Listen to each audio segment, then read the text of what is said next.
let me make this statement nice and clear for everybody, in words of one syllable. Never in the history of South Africa did any white man from anywhere, I'll repeat, any white man from anywhere ever enslave any indigenous black man from South Africa. Period. Period. Never. It's almost like they have turned savagery into a religion. And that's what's now happening in South Africa. It seems as though those people attacking farmers to drive them off their land are competing to see who can be more savage. Why is it necessary to assault farmers' wives with hot clothes irons? Why is it necessary to put elderly people's feet in boiling water? Why is it necessary to drown children in boiling water? That's what's happening.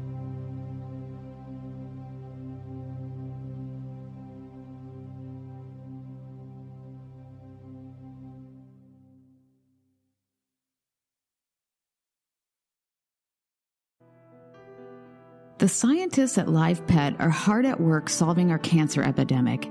They have the most promising cancer trials going on now with pet clinics around the country that I have ever seen. You can see the promising cancer research and trials going on some of the past shows that I've done. The links are below. While working with C60 and other ingredients, these talented scientists developed a hair growth serum that really works. They sat on it for years. After all, cancer is their focus. But they now realize how much the profits from this product could really help their cancer research. So the C360 hair growth product was launched. C360 hair growth is specifically designed to revive your hair growth by targeting hair follicles and restarting your hair growth cycle. C60, the active ingredient in C360 hair growth, reactivates hair follicles that have stalled due to hereditary hair loss, physical conditions, or environmental factors that may affect follicle production. You will begin to see visible results using C360 hair growth within 3 to 6 weeks. Buy today knowing that your future hair growth will help fund very promising cancer research. See more at the link below. Let me make this statement nice and clear for everybody, in words of one syllable. Never in the history of South Africa did any white man from anywhere, I'll repeat, any white man from anywhere ever enslave any indigenous black man from South Africa. Period. Period. Never. Did you bring in, I think a lot of the Native Americans from America were shipped there, and then a lot of the black people from Africa were shipped here. Being honest, I think that's a lot of that happened. Did you get were there a lot of Native Americans that were shipped in there? Native Americans shipped into South Africa? Zero that I'm aware of. Yeah, well, I know that a lot of Native Americans were exported as slaves. That is not known too well in history. A large number of them. Yeah. Okay, so my comment to you is that when you go through the names of the slaves, the Dutch had this, they had a way of naming people. Say something like Angela van Amboina. Then Amboina is a island near Indonesia. Okay, so now you know where Angela came from. And you can go up and down those slave lists as I did, and you would find that vast majority of them are from places in the Far East, and there were some from Madagascar, I think. Mm. It was easier because it was coming from the other side of the Cape. And the reason the reason why some of that happened that way, and I did say earlier, some were from Northern Africa, from like Nigeria and further up in Africa. But I was very careful in the way I chose my words. I said No white man from anywhere ever enslaved any indigenous black man in South Africa, period. Okay, what happened is the first ever black slaves that arrived at the Cape were on a Portuguese slave ship that the Dutch took from the Portuguese battle. And those people were settled at the Cape. Those folks today are not people who speak a black South African language. They speak Afrikaans like me. Their culture is Afrikaans like mine, just like a black American's culture is American today. A black American's culture is not African today. Well, of course not. They've lived and grown up here. Yeah, they might have a subculture in this country, Yeah, it's invented. but it's not African. What? Well, it's a blending of what they experienced and what they came from. Sure, I'm not trying to minimize it. I'm trying to say it was, I shouldn't say invented. It was created in North America. It's not an African culture. Yes. It's a unique American thing. Okay, and so, and in fact, because of the large number of slaves that came from Mozambique, well, they're not the majority, but there's a significant number, they ended up being called Masbikkers. And if you meet a Masbikker today, you would think he's a black South African. Well, he's got a black skin, so what? Let him open his mouth and talk to you, and you'll realize you've just met another Afrikaner like me. Mm-hmm. That's it. So yeah, because the cultural differences are pretty big. So why do you think what's happening in South Africa now is really what's going to happen here later? Can you tell us what is going on there now and why you think it's going to happen here? Well, what's going on is that the ANC party, that is Nelson Mandela Party. Nelson Mandela is now dead, and so he's not there as a figurehead anymore. And these folks have, as far as I'm concerned, run riot. They are dumping everything that he professed, and they're now creating a complete racist paradise for themselves. What they've done is, you've asked me two questions there. The one was what's happening, and the other one is why do I think it's headed for America? Yes. So let's talk about what's happening there.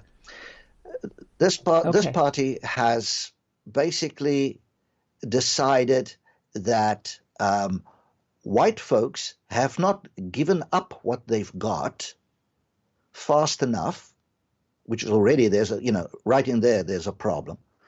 But so that what they want to do now, and this has now been voted in through Parliament, is they want to change the constitution. This would be the constitution that Mandela agreed to. They want to change the constitution so that the property of white folks can simply be taken without any compensation.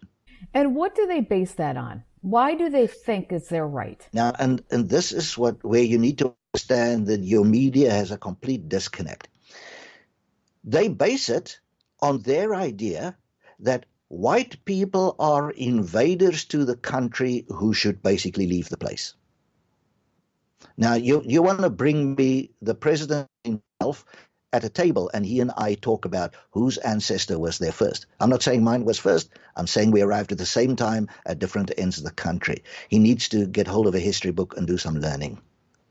Now, since no one in the West has the guts to contradict anything that party says because they're scared they'll trample on the ghost of Mandela, they just internalize anything that these monsters say, and they're lying through their teeth. And Mandela didn't teach this. They're taking a veering quite a bit off from Mandela, who was more about peace and intermingling together, right? That's another story. The United States has been sold an angelic picture of Mandela. Let me put it to you this way. What would you say if I told you that it's these guys who put a bomb in my mother's apartment complex, killing women and children? I knew that Mandela was a freedom fighter, considered a terrorist before he became who he is, and he was in prison for a long time. He wasn't just considered a terrorist. He His was. organization, the ANC party, was listed. No, I said he wasn't just considered a terrorist. His party was formally listed by your State Department, by Reagan, as a terrorist group. But did he have a change of heart and was trying to lead from a position of true leadership? Or was that, in your opinion, not a true representation of who he was? I think between Randall Robinson in the U.S. and Tutu, because Randall Robinson was kind of handling Tutu, between the two of them, they built a myth around Nelson Mandela, which the United States bought hook, line, and sinker. Personally, Mandela went to jail, and Amnesty International refused to take his case. There's a reason. There's a reason why Amnesty International was not prepared to defend Nelson Mandela. Why do people not ask that question? So, but he went to jail. Maybe he came to other insights while he was there, and then when he came out, he was still standing by his principles and tough and all that kind of stuff. But he was then professing that he wanted a country where everybody was equal, everybody would be treated with respect, there'd be respect for property rights, there'd be respect for the rule of law, etc., etc., etc. All of that is going to hell in a handbasket right now. In keeping with my promise to provide the absolute best products I can find that I take personally and would give my family, I'm really excited to show you their advanced NMN, which has been proven to dramatically increase your energy and much more. As discussed in multiple shows with Ken Schwartz and Cliff High, NAD is a great supplement to enhance C60's effectiveness, but even on its own, NMN can pass through cell membranes and join with other NMNs to then convert into NAD+, making it much more effective than other NAD supplements on their own. NAD and NMN has been scientifically shown to increase DNA repair in cells. It has also been shown to promote the creation of new mitochondria that can replace our old mitochondria, and it can also increase the removal of damaged mitochondria in our cells. It maintains stem cells' usefulness and ability to regenerate. It also has been shown to reverse age-associated expression of genes involved with inflammation. It does this and a lot more, and it does this at an affordable price of $37.95. Click on the link below to find scientific studies and to learn more about this amazing product. Okay, so he was being a good leader at that point, and he died, and these nut jobs came into office. Because that's my professional way of describing them. Well, they were, I think you're bestowing way too much honor on them by calling them nut jobs, ma'am. Oh. Would be my Okay. comment. Okay. My professional vocabulary isn't good enough. So how are they, what are they, what's going on? They are reverting to savagery. It's as though, do you know what the Mau Mau was in Kenya? Yeah, and they just slaughtered people and stuff. The organization that you... Yes, okay. So the British, in British Parliament, the governor of the place reported that it's almost like they have turned savagery into a religion. And that's what's now happening in South Africa. It seems as though those people attacking farmers to drive them off their land are competing to see who can be more savage. Why is it necessary to assault farmers' wives with hot clothes irons? Oh, why is it necessary to put elderly people's feet in boiling water? Why is it necessary to drown children in boiling water? Oh, geez. So that's what's happening. And, for a short period of time, they talked about the white farmers being killed and things. And then they spun it here and said, no, it's not it's just a crime rate, and it's pretty consistent, and you're blowing this way out of proportion. Now, what is the truth? Yeah. Okay. Because our media is really bad. So here goes. Let me let me give you a previous example. Once upon a time, between 1939 and 1945, there was a thing called the Second World War. Something like 80 million people died, and there was a lot of violence everywhere. Somewhere in the middle of that, between 5 and 6 million Jews were killed by the Nazis. One way of explaining that is to say, that is absolutely no big deal what happened to Germany. There was a lot of violence everywhere, and Europe was a very dangerous place anyway. So shut up, what is all this noise that you're making? Or as one British politician said, why is so much made of the Jew? I think the world looks at that rather differently today. Now, in South Africa, the government is playing the same game. They're saying, this is a violent place. There's a lot of violence going on. In fact, if you come to South Africa, you'll see what a violent place it is. What they neglect to tell you is that there are some 40 million black people, and there's around 5 million white people. And amongst those white people, there's 35,000 farmers, and amongst them, specifically, the murder rate is through the roof, way bigger than the death rate amongst policemen, and higher than your rate of loss of soldiers in the war in Iraq in about 2005 at the highest attrition rate. What is the violence rate there in general, and what is the violence rate against farmers? Because that would tell you. I don't have absolute numbers for you at this stage, okay? But it's bad. It's really, really, really bad. The murder rate in South Africa as a whole is seriously bad.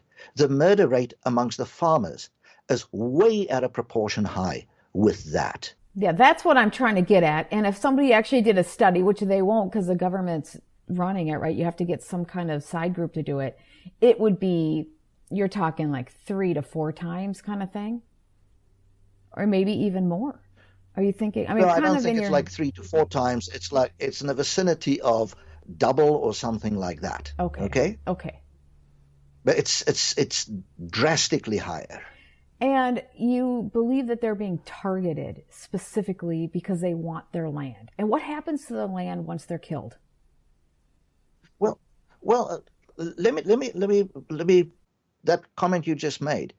If you're being told by the previous president that all the trouble in Africa started when white people arrived, if the previous president dances on a stage and says, "Bring me my machine gun so I can shoot you guys," when the present president says, "We would like to take your land without paying you for it," when the third biggest party, the leader of that party, dances on stage, and I would like to play you that clip of him doing this so you can hear what he's doing.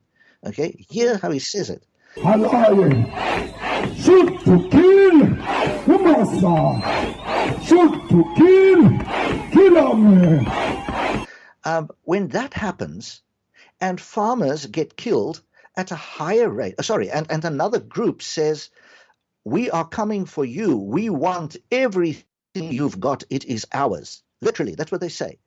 When you've got that happening, and the farmers are being murdered at a higher rate than any other group in the country, what other conclusion are they supposed to make?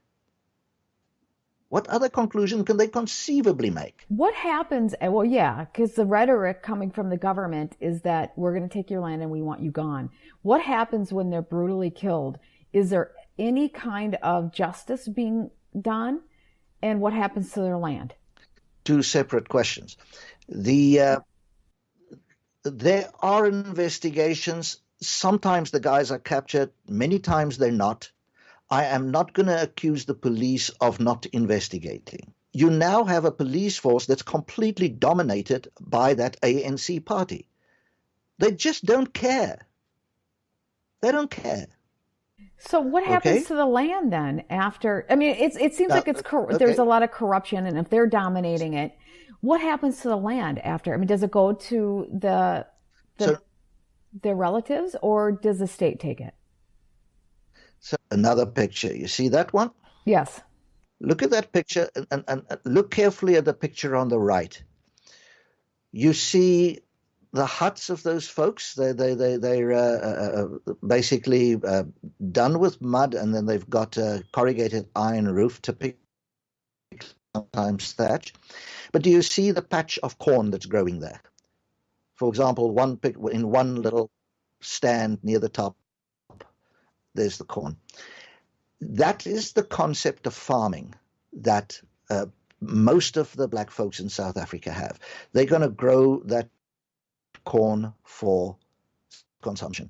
It's a subsistence economy, right? There are a few black commercial farmers in South Africa. They are coming along, but they're as rare as chicken's teeth. They need to have some training on how to think about farming, and they haven't had it. Yeah. Okay. So the problem that happens is the government comes along. It buys, until now, it's bought the farms from farmers. So a farmer willingly sells his farm. Then the government takes that piece of land. It does not, in the last few years, I think since 2009, they haven't once turned title over to a black farmer. That's what some of the folks are telling me, is that they're not getting title to the farm. Have you ever tried raising a loan without title to your own property? Anyway, I don't have to explain that to an American, but you do. Who's getting the title of the land? The government's keeping it. This is communism at work. Why don't folks understand that? This is what happens. The government. This is what you're getting at. Okay. So you're basically saying they're using this ploy to get the land for the state. They're not the world's most highly educated folks. So they say something like, okay, well, our tribe lived once upon a time where this white man now has a farm. We want that back. This goes back a long time. Okay. Farmer says, well, maybe they got a case. Folks are not unreasonable. So I'll sell my farm. Government buys the farm. Now, remember where most of the tax money comes from. So it's not coming from those guys who are getting the farm. So much of it comes from that farmer in the first place. Mm-hmm. So the government buys that farm using money mostly coming out of what remains of the white population of the country. So they buy that land, and then they, quote, give it to the community, unquote. The community now does this kind of thing on that piece of land. Effectively, that piece of land has been sterilized as far as the economy is concerned. There is not going to be corn from that patch going to a miller to bake bread for the black people in the city. Unless they start to train these people on how to do farming, agricultural farming and production and feeding city people and the whole works. And they're not doing that, right? And that's what I'm hearing. The only people I know who are training black farmers how to farm are white farmers. So it seems like it's an ill-gotten, they're using prejudice, they're using discrimination to take over people's lands, and they're not doing what they need to keep it going. Well, it sounds like they're ignorant people anyways doing this, so they're probably too ignorant to actually set up an agricultural farming base. I mean, these people aren't smart enough to understand that you shouldn't be taking this land in the first place, so they're not smart enough to create an agricultural. Now, who's behind them? Because they're not very bright. Well, you need to understand that the ANC party of South Africa is a tripartite arrangement. It's really the ANC party which runs elections, which contests elections, in a three-way partnership with the Communist Party that does not involve itself in elections. It just sits in the middle of the lot and makes plans. Okay. Many of the leaders of the ANC are Communist Party members. So they're members of two parties. They're members of the ANC and of the Communist Party. And the third entity that is party to this three-ways deal is the South African Black Union organization in the middle called COSATU. So those three things together form a sort of a triumvirate. and they essentially run the country. That's what's going on. Now, in terms of running the country, what do you think is going to happen to agriculture when people who do the following tries to run agriculture or tries to fix agriculture? They've taken the country's electricity utility, a utility which people came from into other countries to come and study to see how the devil does one run something so well. How does one get power down to such low prices so as to keep this country going, to get power to everybody? They have run that down to the point where it's now rolling blackouts across the nation. The company is failing, and they're looking at who's going to bail them out, the Chinese or the Russians. They've stolen it dry. It's completely corrupt. The party is just using these parastatal utility things as a place to supposedly employ their favorite guys, who then go and sit there, don't do anything, and everything goes to hell. How do you compare it to why you think it's going to happen here in the United States? How do you see that direct path? Some of the cultural stuff is being exported to you. Okay, first of all, I'm going to go back to the time of President Obama.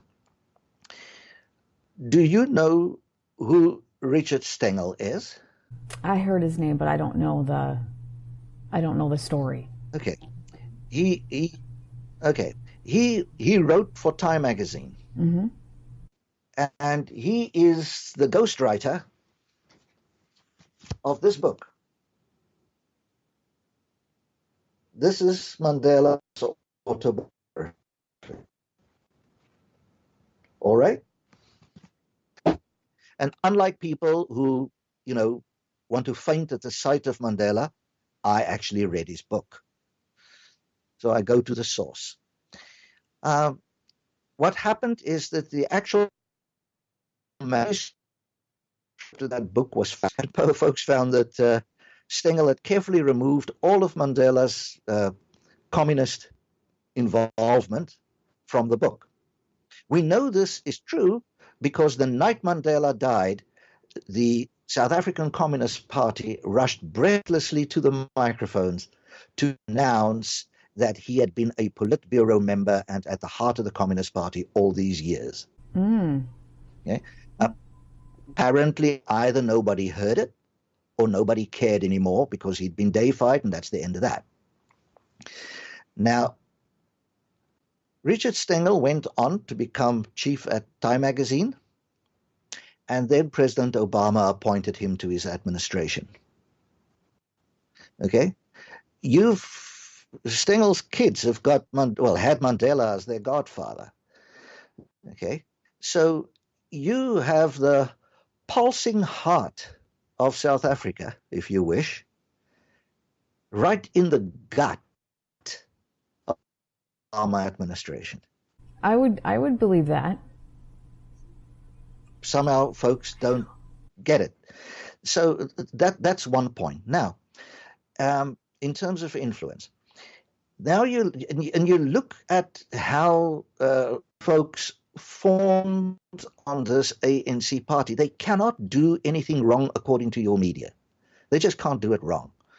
So we get to the next thing. In 2015, a bunch of students, they happen to be black students, but I don't think exclusively so, got together at Cape Town University and insisted that the statue of Cecil John Rhodes on the campus has to be removed. They covered it in excrement, and in the end, the university took the statue down. Does that sound familiar? It happened 2 years later, 2017. It was your turn, and it was your turn because at the time of the South African event, the Black Student Union at Berkeley sent a message to the Cape Town universities declaring solidarity. Okay? South Africa is infecting the United States. My old country is the vector for the disease. Well, we are being infiltrated by socialism and communism factions. That is clear.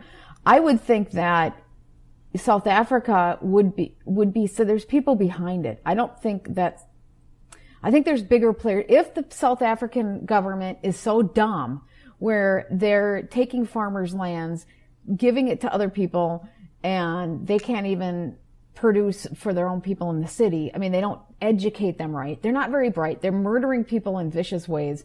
They're not smart enough to think about how to take down a whole country. I think that there's somebody behind them implementing a communist agenda. Well, I believe that's true, and it's not very difficult to see who's behind in South Africa, because the Communist Party basically occupies the heart of the ANC. Those Communist Party members are all ANC party members. So they have been the brain of the ANC for an awfully long time. And I should relate this a little bit to you. It's anecdotal in my own life, and it might make things clear. I was not a great fan of the old government for reasons that should be obvious to normal, straight-thinking people. And I thought they were exaggerating when they're driving all of this, and the Russians are preoccupied with South Africa, etc., etc., etc. Now, it is true that the first ever article written, or the first ever newspaper issued by Lenin, was in fact contained a section on South Africa, but let that be as it may. The thing is, many years later, in around 1994, that vicinity, Russia was swearing undying love to South Africa. They were still kind of busy finishing off the war in Angola, picking themselves up after that because we chased them out of Africa. And here were the Russians, swearing undying love. My job the day as a senior guy in the organization was to play host to this Russian parliamentary member. This guy appears, he's got a translator with him, an interpreter with him, to interpret supposedly then from English to Russian and vice versa. We go through the whole morning with the interpreter doing his thing. And when it got to lunchtime, I thought it's time for diplomacy. And I said, well, I know that the Russians are a major nation in the world. They're one of the leading nations, and that I wish them well in the struggle to get back on their feet and all that kind of good stuff. And then I ended up by saying a phrase in Afrikaans, which translates as a farmer makes a plan, basically saying, a farmer knows how to fix things. Just get on and do it. And I said it in Afrikaans, 'n boer maak 'n plan. And I looked straight at the interpreter, didn't blink. And the interpreter looked at me, and he didn't at first blink. And I stared at him. And next moment, he went scarlet behind his tie all the way up to his forehead. It crawled up like you're filling his face with red liquid. And he turned to the big guy and he said something in Russian, and the big guy starts laughing, wagging his finger at me. I'd made the kid, okay? The interpreter could understand Afrikaans.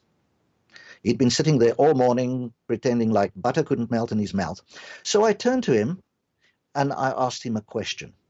I said, where did you learn to speak Afrikaans? And he said, Patrice Lumumba University, Moscow. I did Dutch and I majored in Afrikaans. Patrice Lumumba University was the finishing school for the training their overseas liberation groups. Interesting. So okay, so I've lived this stuff. Okay.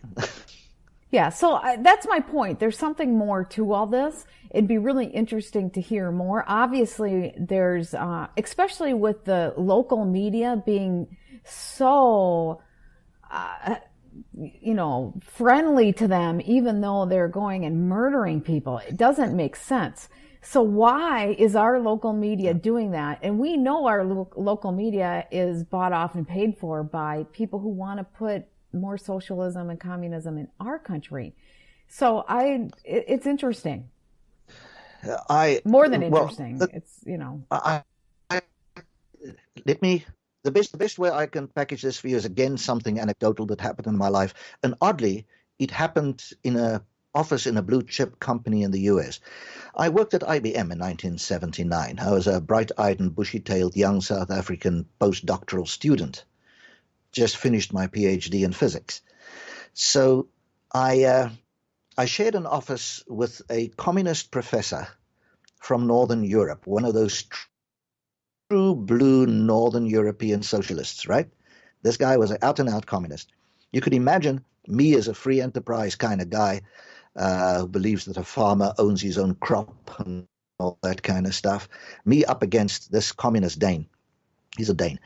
And 6'6" guys, and I'm more like 5'6". And we got to argue about South Africa at one point. That was, unavoidable. And I told him eventually, his name was Jan.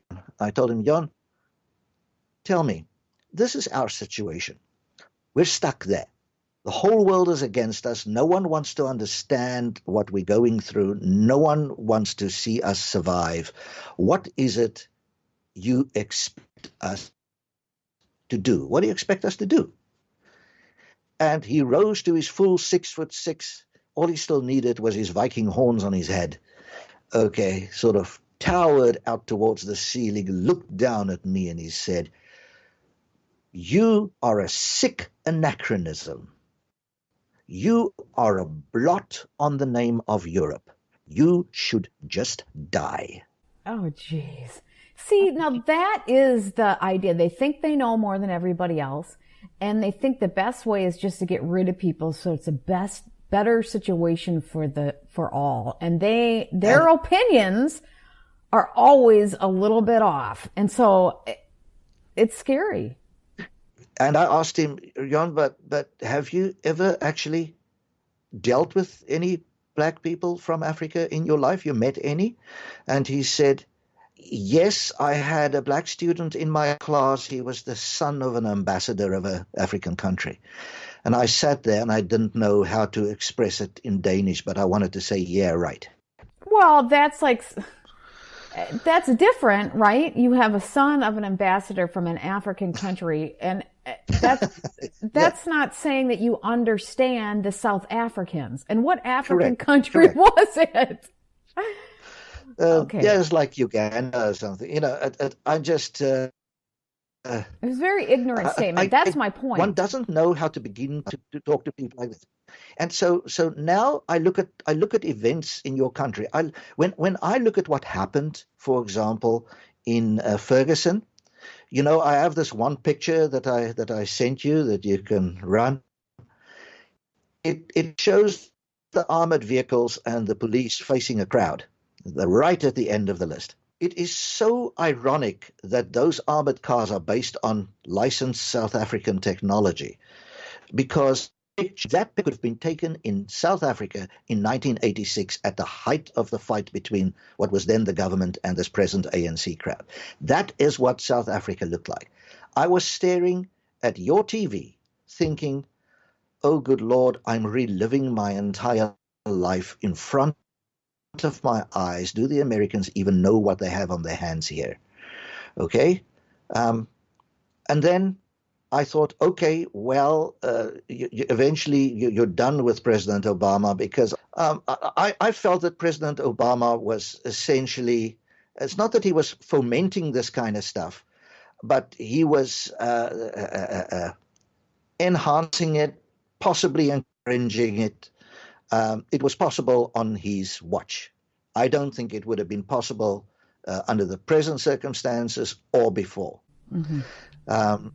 It seemed to me that as far as President Obama was concerned, if something had been created over hundreds of years by institutions created over hundreds of years by guys who happened to be white, then that institution had to be criticized.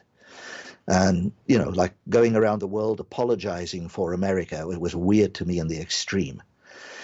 And then, appointing guys like Engel appointing as ambassador to South Africa a guy from Haiti, right? I mean, that really helps. So all that kind of stuff happened. And the thing for me is now you have people like this little Ocasio-Cortez girlie, who's basically, she sounds like the ANC in South Africa. She says the kind of things they say. If you just remove the latest insanity about stealing without paying, take that off the list, then you've got the ANC. Your Democratic Party is rapidly turning into the South African ANC. They don't seem to understand it. Now, when you look at Cortez, she seems like she's well-meaning, but just really dumb. Now, do you think that there's more behind that? What do you see in her?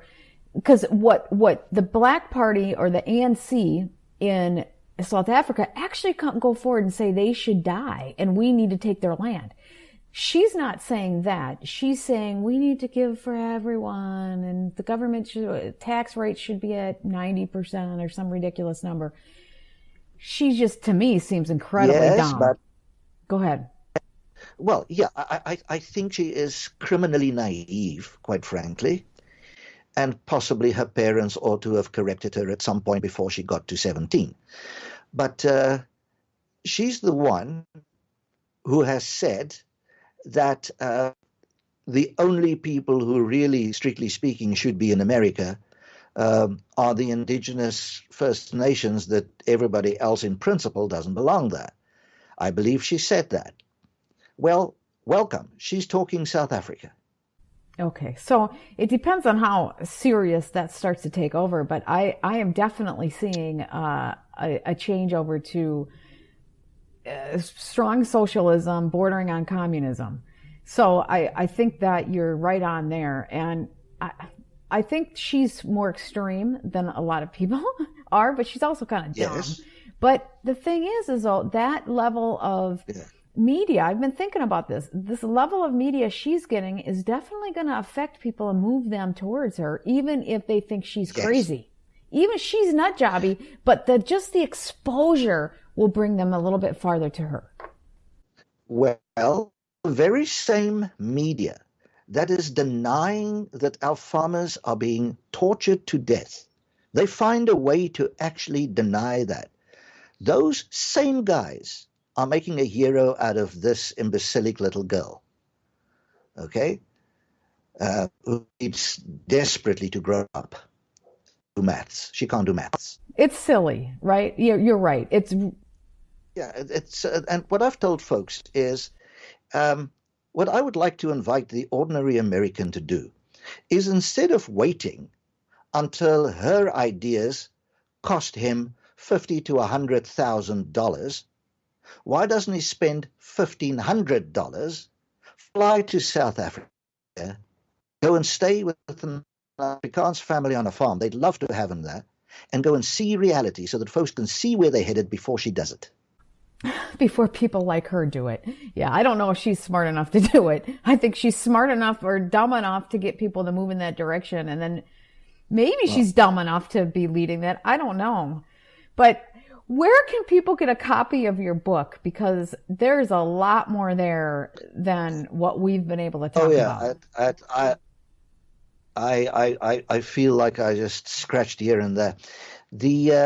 The simplest way is just put the following word into Google. It will find you the book on Amazon. It'll find you the blog, everything. And that word is Amabhulu, Amabhulu. That's Amabhulu, all one word. Stick that into Google and everything will be revealed. The meaning of that word is the name that Mandela's people had for us, the white farming people. Amabhulu just means the farmer people in Xhosa. Okay. In isiXhosa language. Well, thank you. And that's the best way to get hold of you and learn about the book and everything. Well, thank you so much for joining us. It's really interesting because go ahead. Yeah, I mean, because of thanks for the opportunity to speak to you and for having me on this morning. And I could leave you with one simple statement, as though what went before is not bad enough, and that is, the first South African farming family has appeared at the U.S. border with Mexico asking for asylum. Mm. Okay, we'll leave it with that. It had to happen. Yes. Thank you so much for joining us today.